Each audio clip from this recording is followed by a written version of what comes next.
All right, so we're going to do the first part all in English, okay? We're going to start with tennis. I have questions. I may have follow-up questions depending Okay. on what you answer, and Got then it. we'll roll into kind of some of your backstory Yeah. and human interest type. So I guess first things first when it comes to IMG Academy, just talk about why you ultimately chose IMG Academy to kind of help you move forward in your career.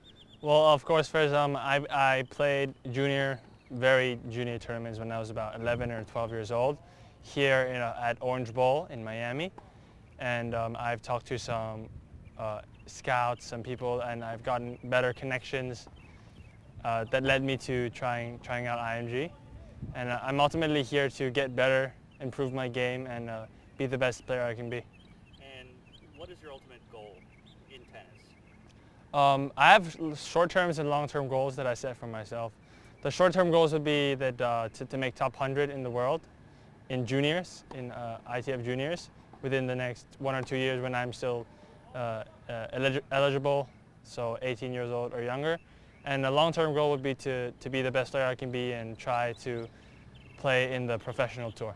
Is there any particular player that you model your game after? My favorite player is Daniil Medvedev because I just like his character, his how he moves on the court. I love his how he effortlessly moves and recovers on the court.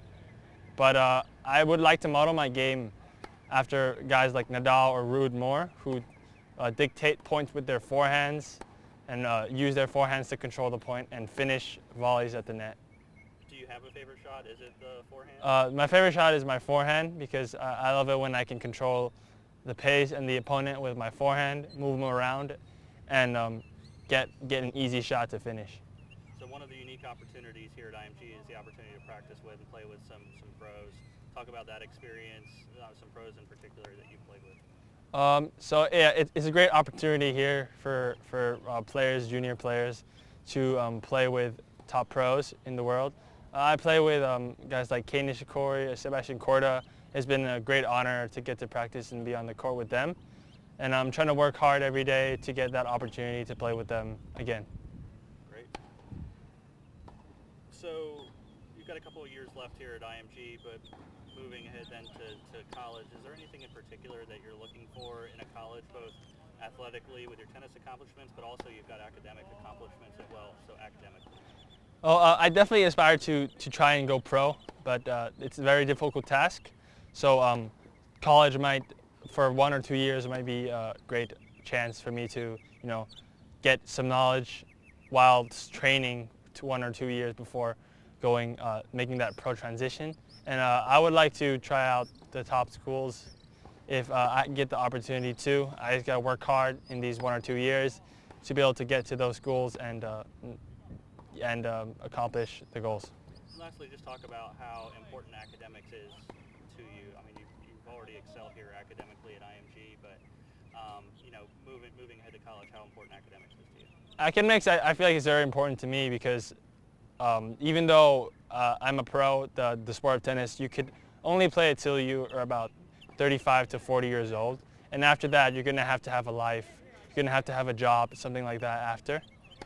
And you would have to find a job, a degree, or something like that could support your life after, so you could have goals or other things you want to accomplish after the sport of tennis. Great. So putter, the name. Talk Yep. about how you got the nickname and your background with golf.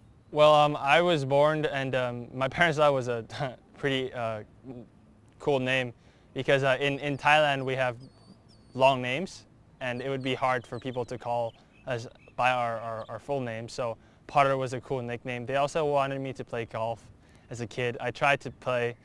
I started playing golf when I was about 4 until I was about 10. But I chose tennis instead because it was just sport for me. Tennis is more for me, where you get to move around and play more, do more physical action. Whereas golf, you just slowly play one shot and you wait for another.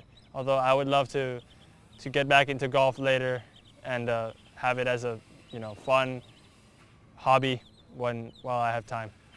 So even in your brief period playing golf, you had an accomplishment that I think we all wish we would have, which is a hole-in-one at the age of 7. Talk about that. Well, yeah. So I was playing golf in Thailand. I was playing tournaments, competing with the players from Thailand, and yeah, I still remember the day where I was actually talking about my friend getting a hole-in-one the week before, right before I took that shot, and then I stepped up and the ball just went in, and I was just celebrating. That's awesome.